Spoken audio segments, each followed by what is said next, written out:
Good afternoon and welcome to today's webinar entitled Endothermic Wraps, Thermal Protective Systems. My name is Anna Diaz and I will be your moderator today along with John Zalepka, who is our Senior Manager of Engagement and Programs. We would like to take a moment to review some housekeeping items before we start. All attendees will be muted during the webinar. We have disabled the chat feature during this session. However, questions can be sent in the Q&A section at the bottom of your window. We will gather your questions during the webinar and hold a question and answer discussion at the end. We will be reporting AIA credits for those who attend at least 75% of this live webinar. If you have an AIA number and did not give it upon registration, please send it to webinars@stifirestop.com. If you are not a member of AIA, you can use your certificate of attendance to self-report to whichever agency you wish. In addition to your certificates, STI has partnered with Credly to provide you with a digital badge of your credentials. Digital badges can be used in email signatures, digital resumes, and shared on social media sites. And finally, a recording of today's webinar along with your certificate of attendance will be uploaded to our Firestop University within the next 5 business days. You can connect to our Firestop University through your Access STI dashboard, which we will tell you about at the end of today's session. Please remain with us until the end of this presentation to receive instructions on how to retrieve your certificate. And now I would like to introduce John Zalepka. Thank you, Anna. Thermal protective fire-rated shaft enclosures are perhaps one of the most important features of modern high-rise construction. From fire alarm cables to fuel oil, braided enclosures are imperative to the life safety of a building's occupants. Our presenter today is Dan DeSantis, National Manager of Strategic Accounts, who will discuss the events and relevant code developments which have brought us to this modern era of fire-rated shaft enclosures. This presentation has been developed by Specified Technologies and it is copyrighted, so please do not reproduce, redistribute, or display any material without contacting us first. This course has been approved for one learning unit, HSW, with AIA, and as part of the continuing education requirements, here are today's learning objectives. At the end of the program, you'll be able to recognize new code requirements of NFPA 1221. You'll be able to identify the events that led to major landmark code changes. You'll be able to define acceptable methods of shaft containment for critical electrical services, and you'll be able to describe fire-rated shaft enclosures for in-building fuel oil piping systems. And with that, I'll turn it over to today's presenter, Dan DeSantis. The floor is yours. All right. Thanks, John and Anna. Appreciate it. As John mentioned, today we'll be covering the traditional methods of passive fire protection, such as cast-in-place concrete, fire-rated wallboard assemblies, and endothermic wrap as a shaft alternative, the code language related to in-building wireless communication systems, the NFPA's contributions to the code landscape as it pertains to in-building wireless communication systems, as well as third-party test standards such as ASTM E1725. We'll then discuss the fuel oil segment as it pertains to shaft enclosures and some of the relevant codes and standards. Specific solutions will follow with discussion on UL and Intertech tested and listed systems for various real-world conditions. This graphic gives us good perspective on how thermally protective enclosures are utilized in modern construction. All of these services, from fire alarm cables to smoke extraction fans, utilize passive fire protection in order for their circuitry to remain operational under the extreme temperatures of a building fire. We'll be focusing closely today on in-building wireless communication systems, as well as mechanical fuel oil piping. But as you can see, there are many use cases for passive fire protection, mostly related to electrical circuitry.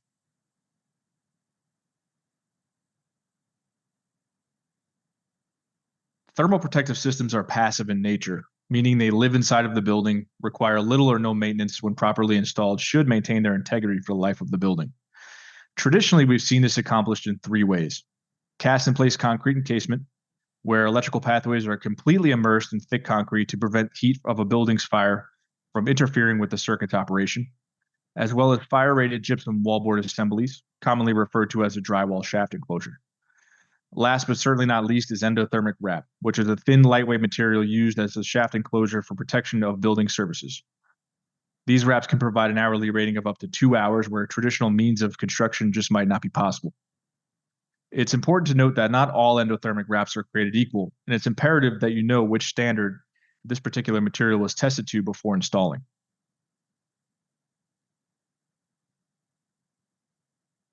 Let's have a closer look at cast-in-place concrete as a protective enclosure. While concrete makes an excellent fire-rated barrier for vertical or horizontal separations like walls and floors, it lacks the versatility to provide reliable conduit enclosure due to its difficulty to visually inspect once set. And once it is set, it makes add moves and changes virtually impossible. This is a problem for the life cycle of a building, as upgrades and changes in technology are a way of life in modern construction. Additionally, there's no test standard for cast-in-place concrete as a thermally protective enclosure. No test standard means a wide array of possible outcomes across different manufacturers' products. This should be a concern for specifiers, as products may not perform as intended.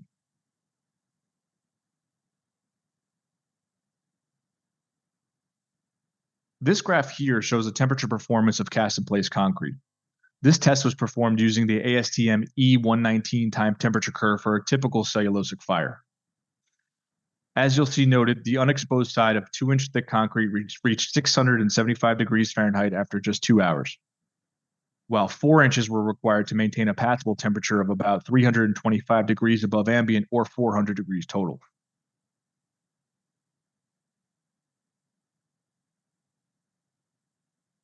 As we can see, cast-in-place is not without its limitations. Concrete encasement is difficult to inspect, impossible to re-enter without demolishing, and carries the risk of spalling before fully cured. A 4-inch encasement is just not practical for most applications due to its weight and labor-intensive installation. It's great for some applications like rated barriers, but for thermally protective enclosures, it's less than ideal.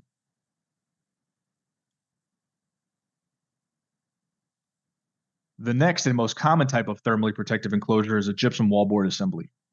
This planned view of what a typical gypsum shaft wall construction looks like.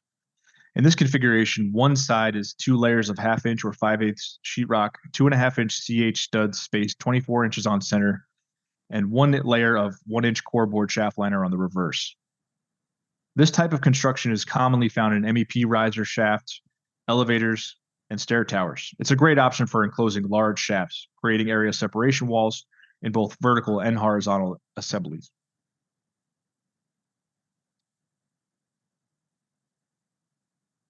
One of the biggest misconceptions we see in the field is the belief that running conduit within the stud cavity of a rated wall will provide it a rating. This just simply isn't the case. In the event of a fire, the exposed side of this shaft wall will be sacrificed. The outer layer of gypsum will burn away early on. This is by design. The entire assembly may be rated for 2 hours, but running services within the stud cavity will get you no rating at all. In fact, the temperature within that stud cavity will rise within minutes, while the unexposed side may remain unaffected for considerably longer. The correct method of enclosing using drywall is to build a full depth assembly around all sides of the protected item. As you see here, the 3 emergency feeders shown in red are on the shaft liner side of the wall. The double layer gypsum side would be considered your exposed side, and 3 more sides like it must be constructed to have a full 2-hour rated assembly.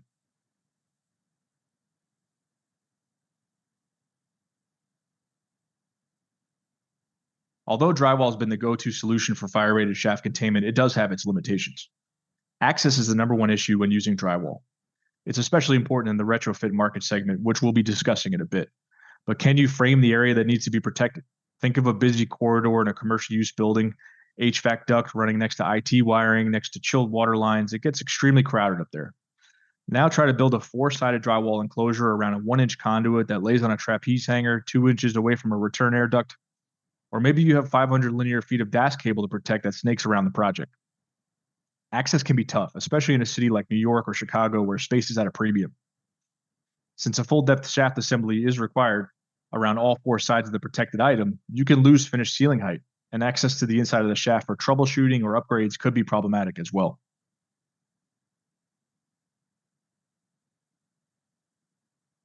The third method of protection we'll be discussing is the use of an endothermic wrap, or EWRAP for short. EWRAP is not just a material, but a tested and listed shaft enclosure system. This is a purpose-built product that was designed for the fire protection of building services. EWRAP is applied in layers corresponding to the required level of fire resistance needed.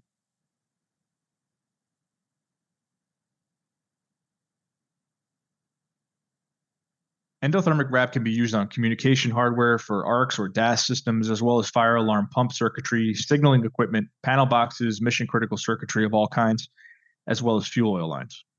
This is an extremely versatile product in its application and is tested and listed with UL and Intertech for these specific purposes.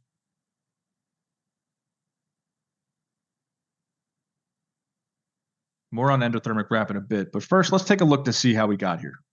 The tragic events of 9/11/2001, where over 2,500 lives were lost on that day, among them 343 brave souls of the FDNY.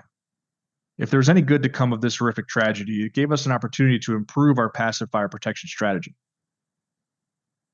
A few years later, in 2005, the NSIT World Trade Center report was published. In it, we learned that communication was a huge issue during the events of that tragedy. The convergence of dozens of different departments with no reliable way to communicate with each other once inside the building. This proved to be a huge contributing factor to the loss of life. No evacuation orders could be given, no method of distributing information in real time. 2 years later, in 2007, the National Fire Protection Association published their guide for the in-building wireless communication system. A simple solution by today's standard, but a step in the right direction. And not until 2009 did we see the first IFC revision via a new chapter, Chapter 510, which mandated new buildings to have an ERRCS system installed. In 2012, the NFPA launched a detailed standard, 1221, which lays out the parameters of the in-building wireless communication system. This standard is used to this day with some minor revisions along the way. In 2018, a slight modification to the IFC 510 to add NFPA as a reference standard for the industry.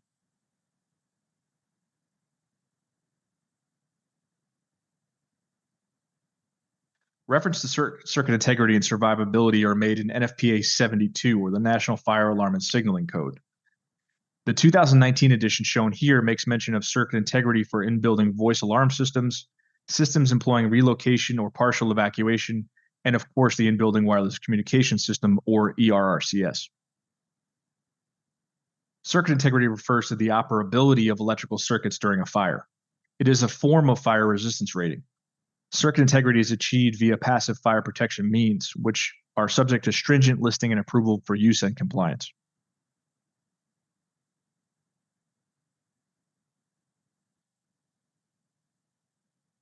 The National Fire Protection Association dictates the parameters which must be met when installing your in-building wireless communication system.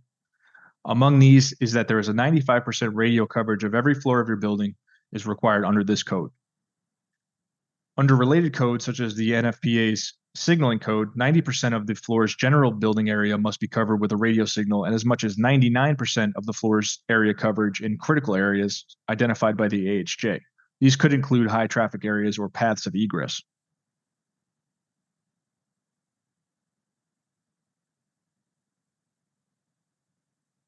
Let's talk a little bit about wireless coverage. In the same way we need a router in your home for your Wi-Fi internet signal to cover your house, the in-building wireless communication system rely on strategically placed emanators and repeaters to cover the required square footage of a large building. Remember, NFPA 1221 stipulates that no less than 95% of the building's general square footage must be covered with such a signal. And no signal means no communication. And in the event of a fire, that could translate to loss of life. The National Fire Alarm and Signaling Code has slightly different standards. They require 90% of a building's general square footage to be covered and 99% in critical areas such as pump rooms, paths of egress, and stair towers. It's important to consult with your authority having jurisdiction for your project to gain a clearer perspective on what's actually required.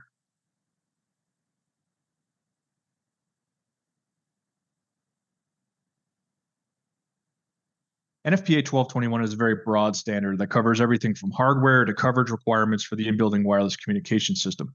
What we'll be focusing on next is the rated enclosure aspect of this code. There's two specific mentions of this in the standard regarding rated enclosures. Both can be found in Chapter 9. The first reads, backbone cables shall be routed through an enclosure that matches the building's fire rating. Notice that no guidance is given to the type of shaft enclosure that is required, only that it matches the building's rating. The building's fire rating is often defaulted to 2 hours for most high-rise applications, but this could vary from job to job, and it could range from 1 to 2 hours. The standard's next mentions of rated enclosure is in the following chapter. The connection between the backbone cables and the antenna cables shall be made within an enclosure that matches the building's rating. This refers to the connection between the vertical backbone cables and the horizontal antenna offsets. Those should be made within a rated enclosure, matching the building, typically 2 hours in most cases.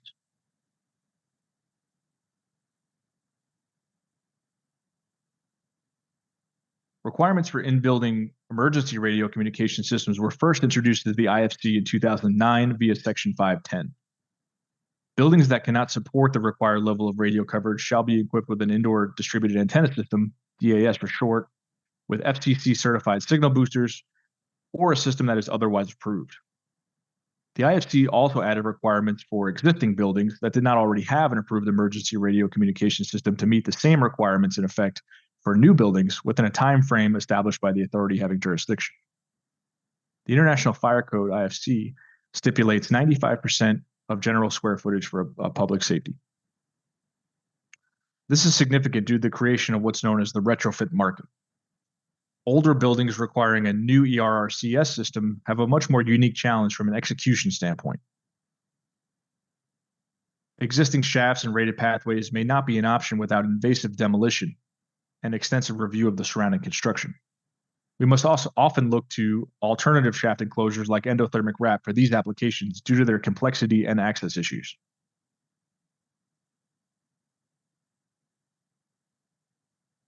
Under IFC 510, here's what we can expect the world to look like: a retrofit system being deployed in new and existing buildings alike. You see here are some examples of the hardware involved with these systems: vertical donor antennas with strategically placed repeaters to ensure the proper levels of coverage. In these hypothetical examples, both vertical and horizontal offsets would need to meet level 2 survivability for pathways. This means a fire-resistant enclosure matching the rating of the building, which in most cases is 2 hours.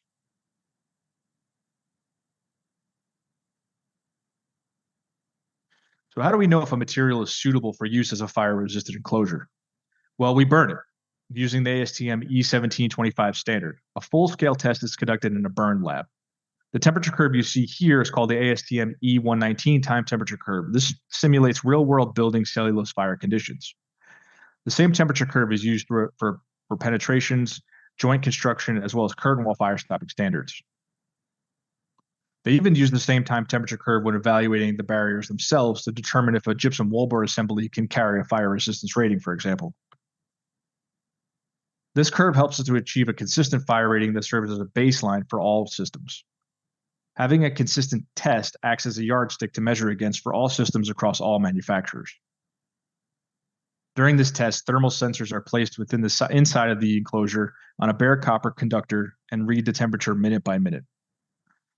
In order to pass this standard, the average temperature rise across all sensors may not exceed 325 degrees above ambient or 400 degrees total. When you use an endothermic wrap that's tested to ASTM E1725, you're using a product that's been tested by a third-party lab with these strict parameters by an independent party.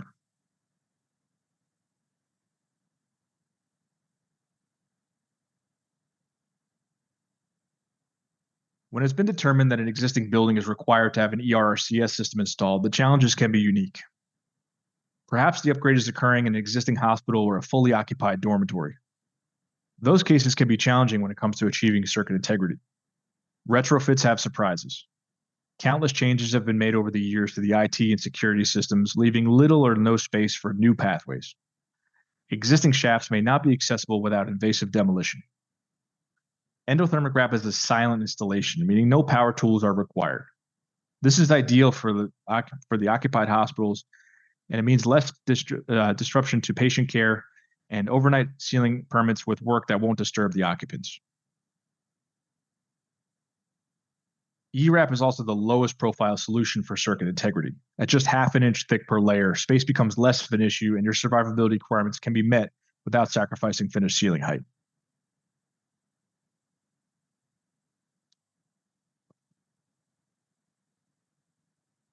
Structures like parking garages and stadiums also have circuit integrity needs. Traditional means of shaft enclosure may not fit the aesthetic of a particular building, especially with those with an open ceiling concept or an industrial design. Endothermic wrap, as well as providing the required 2-hour enclosure for critical path services, blends into the surrounding mechanical services. It could also be jacketed with the colored PVC to fit the desired aesthetic of the project. So here's a summary of what we've learned so far about endothermic wrap. It's tested to the industry standard for circuit integrity in ASTM E1725. Third-party testing from UL and Intertech labs with unique listing numbers for various applications. The product is highly flexible for use on small diameter conduit and threaded rod supports. At just half an inch thick per layer, it's thin, and it's just 1.3 pounds per square foot. It's the lightest weight solution on the market. So no additional support for weight is required. And of course, EWRAP gives design professionals the clean aesthetic that they're looking for exposed ceilings and open ceiling design concepts. The image on the right is pulled from our Intertech listing for a 2-hour rated enclosure around EMT. We'll be breaking that system down a little further in just a few minutes, but in this system, this system basically serves as the basis of design for many of our electrical circuitry solutions.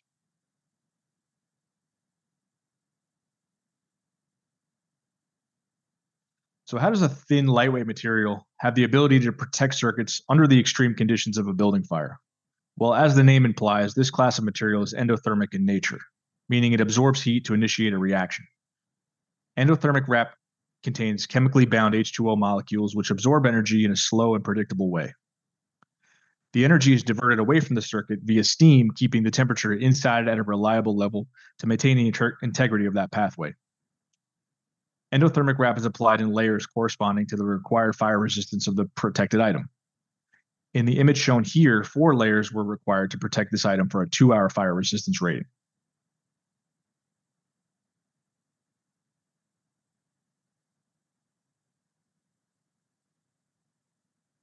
When we're talking about circuit integrity and survivability requirements, it's not just the conduit that needs protection. Hardware housed in steel junction boxes, such as repeater cabinets or switches, must also be protected as part of the system. Having a fully encapsulated system is imperative to the performance of an ERRCS system under fire conditions. Circuit integrity is only as strong as its weakest link, which is why we provide systems for various size boxes in different orientations. On the right, we have a typical steel box. This could be a part of an emergency DAS system oriented against a CMU block wall. Using endothermic wrap, the box is now protected with a 2-hour F rating. You'll notice this orientation against the CMU wall, where the endothermic wrap is fastened directly to the CMU substrate. Since the box is mounted directly to the wall, this saves space in the project without sacrificing any of the circuit integrity needs.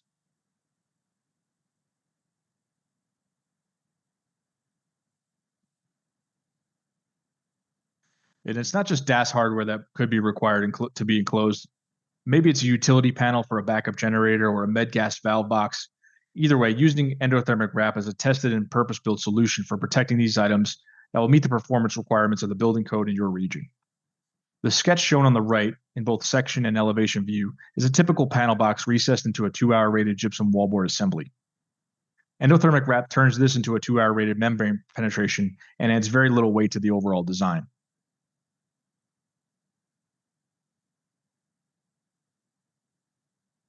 Endothermic wrap is UL listed for 1 and 2-hour applications. It's just half an inch thick. It doesn't require any accommodations for space, and generally only 1 layer is required for these box applications. Here on the right, we have a real-world example of a recessed panel box. As you can see, the material fits neatly within the stud cavity on all sides of the panel box. It is now 1 or 2-hour fire rated and just takes a couple minutes to install. So we now know how effective endothermic wrap is for circuit integrity, but do we know that the same product is tested and listed for a solution for dedicated shaft enclosure around fuel oil piping? In-building fuel oil piping has become increasingly prevalent due to the use of emergency backup generators. Once thought to be limited to hospitals or other public facilities, are now found in many high-end residential towers, as well as commercial settings around the country. Fuel oil presents a unique challenge because it's a combustible liquid that needs to be protected from the threat of fire. Let's take a look at the code requirements for fuel oil and how it should be protected.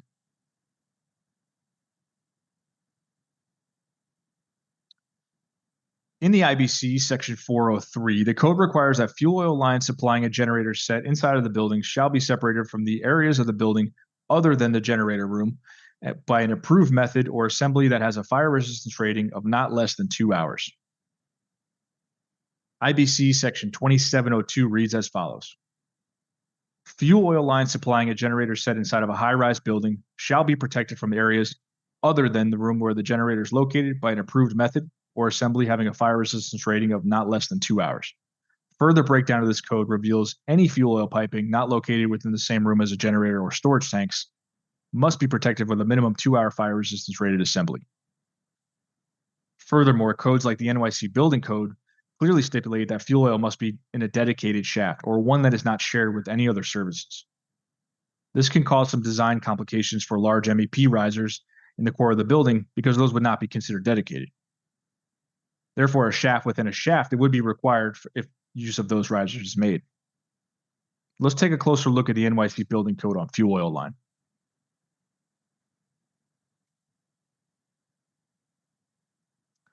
Under the 2014 NYC Mechanical Code, dedicated shafts for fuel oil must not be penetrated or shared with any other piping or ductwork.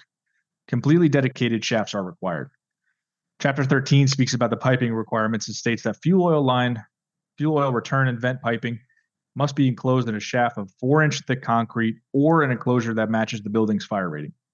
This would be 2 hours in most cases. But your rating may vary, so you might want to consult with your EHJ before doing anything like this to know the exact requirements.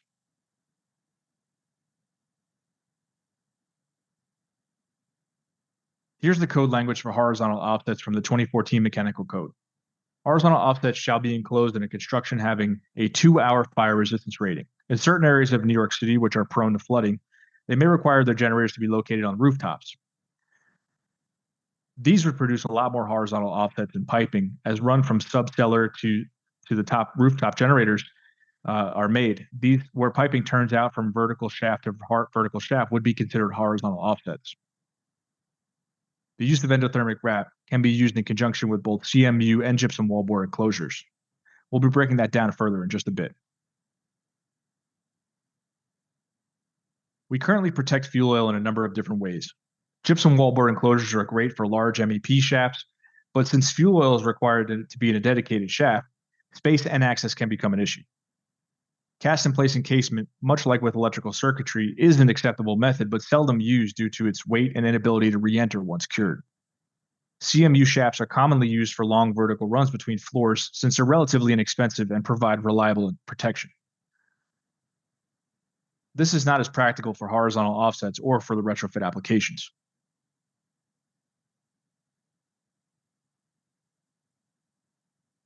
Before we move on to specific solutions, let's recap. Fuel oil line and dedicated shafts means existing MEP risers still require a shaft within a shaft for full compliance. If space and costs are important considerations, endothermic wrap may be the correct solution for that aspect of your job.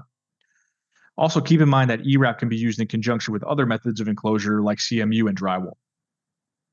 In cases where fuel oil piping exists in a traditional shaft enclosure, the penetration would first be fire stop, as typical with through penetrations, and endothermic wrap would be buttered to that substrate.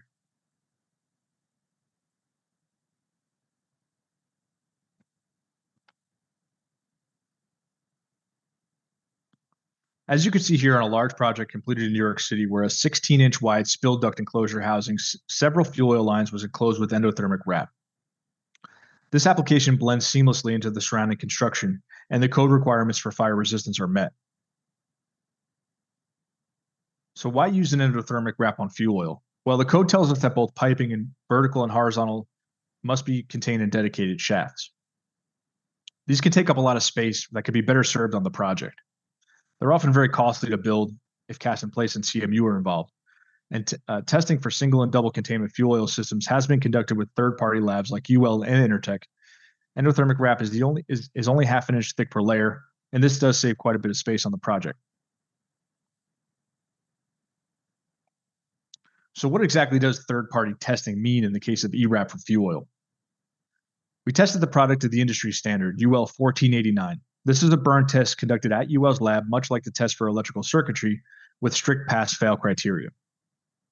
In order to achieve UL 1489, the average temperature rise across the protected fuel oil pipe may not exceed 250 degrees above ambient on average, and no one sensor may exceed 325 degrees above ambient to achieve a passing result. ERAP is also recognized by the NYC's DOB Office for Technical Certification and Research as an improved method of fire resistance closure on fuel oil line. This 8-inch double containment fuel oil line is a good example of a use case where finished sealing height was a major consideration. With traditional methods of enclosure, you may lose considerable height. In this case, the piping was isolated and protected without the need for drywall. It's a great solution like this crowded MER room.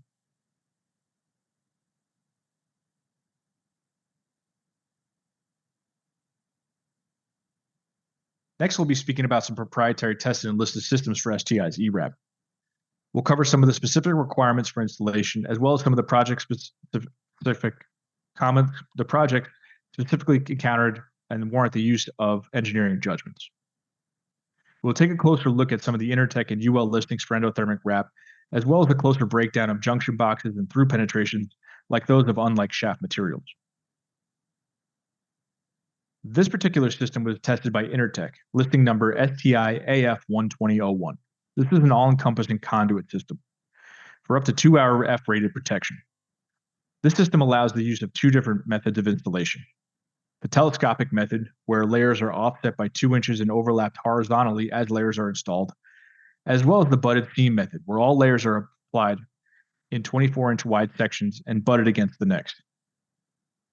In a butted seam method, the use of a bead of LCI, intumescent sealant, is required at the outermost seam, where no additional sealant is required for the telescopic.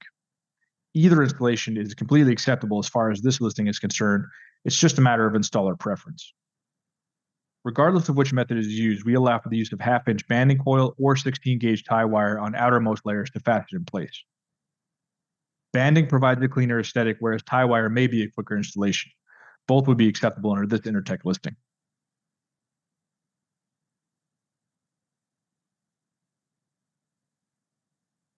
On the fuel oil side, UL numbers FP3 and FP4 are STI's proprietary listing for fuel oil line enclosure. FP3 is used for single containment and FP4 for double containment. When properly installed, these systems provide standalone 2-hour rated enclosure under the UL 1489 test standard. Like the previous Intertech systems, the material is applied in layers corresponding to the required hourly rating. On this 8-inch diameter fuel oil line shown, 4 layers were being installed telescopically to achieve a 2-hour rated enclosure.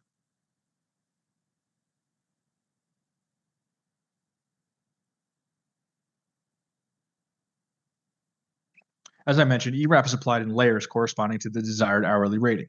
For smaller conduits, size 4-inch and down, 5 layers are required for a 2-hour rating. Conduits greater than 4 inches in diameter only require 4 layers to achieve the same 2-hour fire resistance rating. Here's an image showing the finished installation on a fuel oil line. In this case, the contractor opted to use 16-gauge tie wire on the outermost layer, but 1/2-inch banding coil is also acceptable in this scenario. Regardless of which method is used, banding is only ever required on the outermost layer.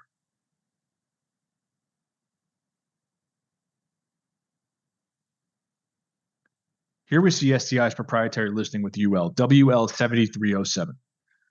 This is for a recessed steel box, such as an electrical panel box or med gas valve box, for 1 and 2 hour F-rated scenarios.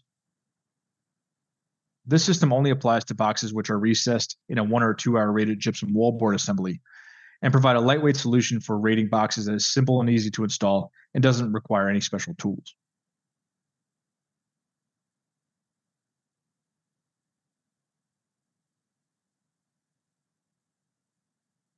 To maintain the rating of a conduit or fuel oil line through the opening and cast-in-place floors or CMU walls, CAJ 5437 was designed to accommodate just that. A simple LCI and mineral wool solution to maintain the integrity of your fire-rated barriers using ERAP.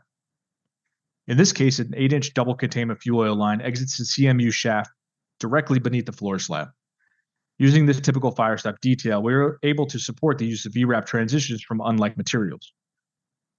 This is also a great system to maintain the continuity of protection through cast-in-place walls as well.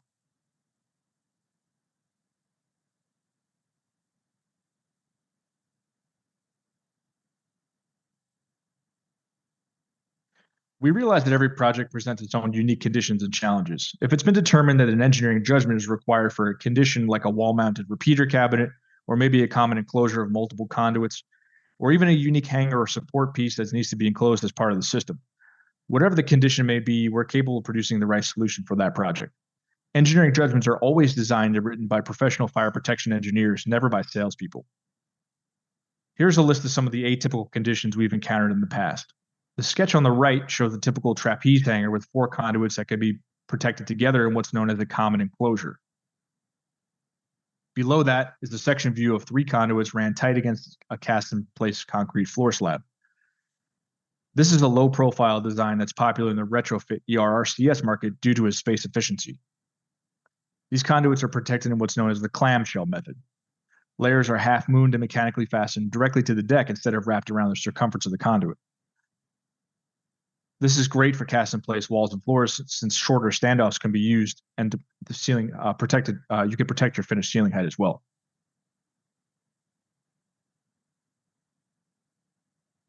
For product estimation, our website has an excellent tool to calculate the amount of ERAP you will need. Just fill in the parameters of your project on the left, and on the right and below will be a bill of materials will appear with the quantities of all materials needed. Okay, and with that, we're now going to turn it over to John, who's going to give you a quiz on what you've just learned. That's right. Thanks, Dan. We got some questions for you, but first we have some questions for our listening audience. So Anna, if you're ready, why don't we launch that poll and we'll go through these 5 questions that are up on the screen and on your poll that should have popped up right now. Question number 1. In building, wireless communication devices were first introduced in the 2009 iteration of the International Fire Code, IFC. Is that true or false? The 2009 IFC, the first time we saw in building wireless communications or not? True or false? All right, number 2.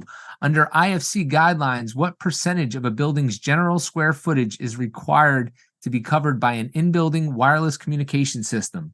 Is that 95%? 50%, 100%, or 20%. Make your selection now. Number 3, all existing buildings are exempt from deploying an in-building wireless communication, emergency communication system. Is that true or false? All existing buildings are exempt. All right. Number 4, in New York City, only the FDNY is permitted to operate the DRC controls of an ARCS system. In talking about New York City specifically, is that true or false? And then finally, number 5, which is an acceptable method of protecting system components for 2-hour fire rating survivability? Is that a gypsum wallboard enclosure that meets UL guidelines for F ratings? Is that a concrete encasement? Is that going to be a lightweight endothermic wrap that's been tested to ASTM E1725? Or could it possibly be all of the above? All right, we'll give you another moment or 2 to make your final selections on those 5 questions. Don't forget to hit submit to have your answers counted. And be sure to stick around for a little while longer so we can tell you how to get your certificate. But Anna, when you're ready, close that poll off and we'll see how everybody did. All right, Dan, if you could toggle through to the next slide there. So we'll see the correct answers up on the screen and I'll let you know what percentages of people got it correct. All right, in-building wireless communication devices were first introduced in the 2009 IFC. That is true. That's a true statement. 82% of you were listening and got that one right. Number 2, under IFC guidelines, what percentage of a building's general square footage is required to be covered? And that's 95%. And 67% of you got that one right. So great job. Good listening. Number 3, all existing buildings are exempt from deploying an in-building wireless communication system. And that would be false. 84% of you got that one correct. In New York City, only the FDNY is permitted to operate the DRC controls, and that is another true statement there. 70% of you got that one correct. And then finally, which is an acceptable method of protecting components for 2 hours? 92% of you got that one right. It was all of the above, but we'll throw all the other people in there too, so you weren't wrong. So great job. Everyone passes, and now we're going to move on to some questions for Dan. And if you like this presentation, why don't you go ahead and give Dan some feedback? Let us know how he did. grab your phone, hit that QR code. We love giving some STI swag away. So if you have a comment over there for us, perhaps you'll be the lucky winner today. So Dan, we do have some questions for you. I hope you're ready here, sir. I'm ready, sir. All right, so I have some clarification on this first question in case you don't know the actual answer. So will high temperatures drive the fire retardant out before the flames arrive? Clarification, please. Would you? All right, so great. So the answer is not normal in-building service temperatures, but when the fire is starting to go, the material will start to react at about 400 degrees. That doesn't mean that all the fire retardant will leave it, but I did talk to Julio Lopes at our office here, and what happens is it creates a steam shelf of temperature, and they are stabilizing many minutes after the water boils off. So each one of the layers will keep dissipating the water until it's gone. But 400 degrees is your answer. That's when it will start to start that chemical reaction. Tim Maddox on the assist there too. So I asked two people, Dan. All right. Excellent. All right, Rupert, hopefully that was the answer to your question. All right, so we had a question on the pipe supports. Are they always required to be protected? Because there were a couple pictures where the pipe supports were not protected. Yeah, so we recommend protecting the supports when they penetrate the enclosure of the protected conduit or fuel oil line. So if you have a direct penetration of that enclosure, meaning that you couldn't wrap around the whole circumference of that pipe or conduit without interference, then you're required to take in at least some, if not all, of that support. But they vary from condition to condition. So I recommend you get in touch with our engineers and they could tell you exactly when it's required, but I could tell you it's not always required. All right, and this might go along with that same question, same train of thought. Does the wrapped piping have to be attached to the building structure with the same or greater fire resistance rating? Not necessarily. So similar to the protection of the pencil rods or the trapeze hangers, that is not always required if you're able to fully encapsulate the protected item. So it does vary from condition to condition. I think best practices have shown that you want to protect those hangers as much as you can. Based on our testing, we allow for other means, but I think best practices do allow for that. Right, but always check with our engineers on your specific application. All right, endothermic wrap, can it be used to protect cable trays in a horizontal application?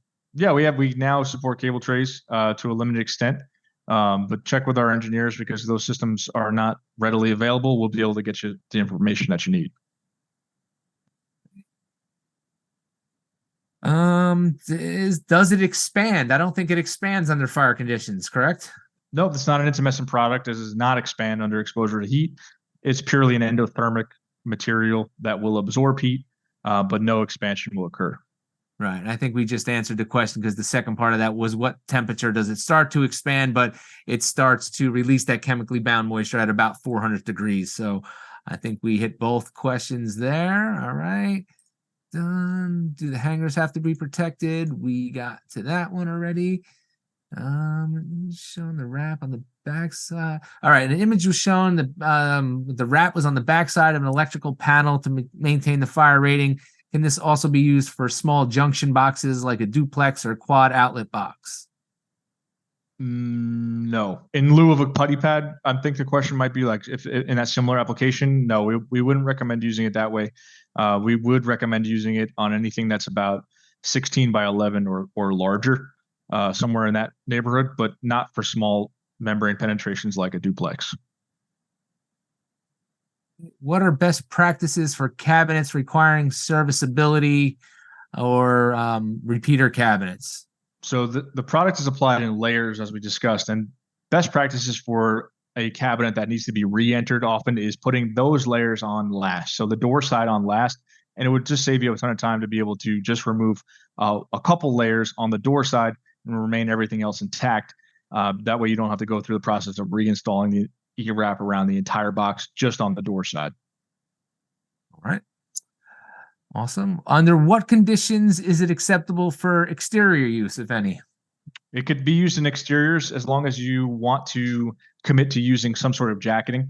If it's in a parking garage where there won't be any direct exposure to water, the material will be fine on its own. we recommend the use of any kind of jacketing, like a PVC jacketing, a stainless steel cladding, or some other weatherproof type jacketing, like a rooftop duct cladding. Those are all acceptable methods of protection as far as we're concerned. Whatever you do to the outside is generally okay with us, as long as you're able to get the required number of layers on that pipe. All right. Do you need to tape the joints of the wraps? Yeah, our systems call for a use of a foil tape on at all the vertical and horizontal seams. And when you're using a staggered method or a telescopic method, you would tape every single layer. And when you're using a continuous wrap method, it would just be at those 24-inch vertical seams.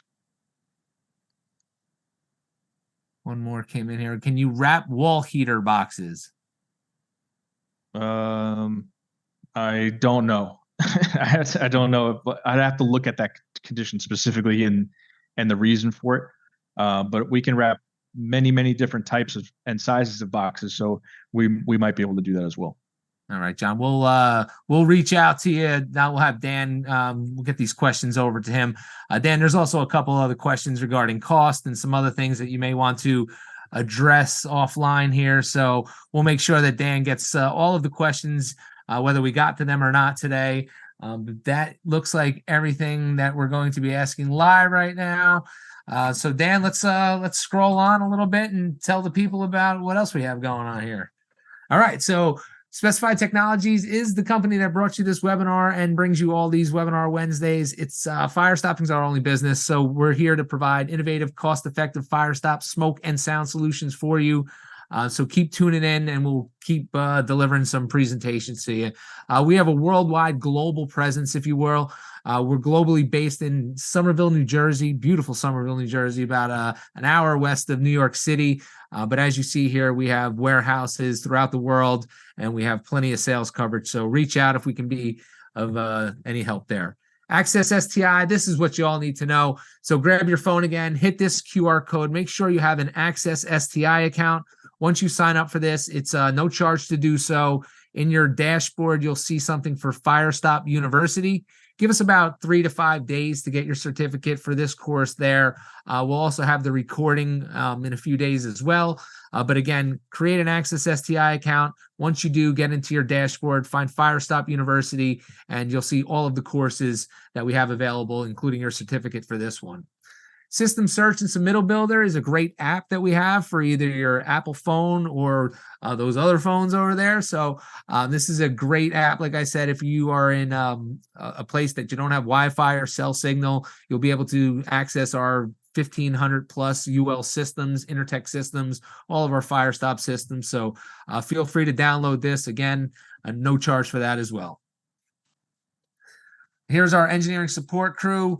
Hundreds and hundreds of years of experience there. They are available to you 7 a.m. to 7 p.m. Monday through Friday. That's Eastern time. You can call them. There's the 1-800 number. You can email them.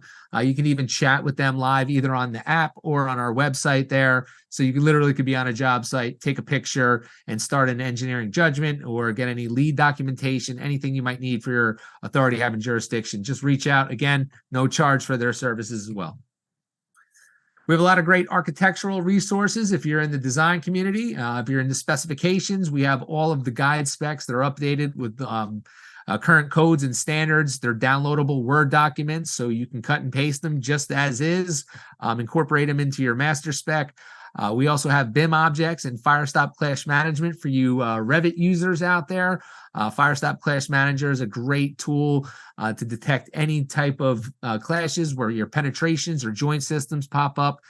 Even if you're not using that, we have BIM objects of all of our products there available to you. And Firestop Locator, we're tuning this up. It's a great program there for mapping and documenting all of your Firestop systems throughout your project.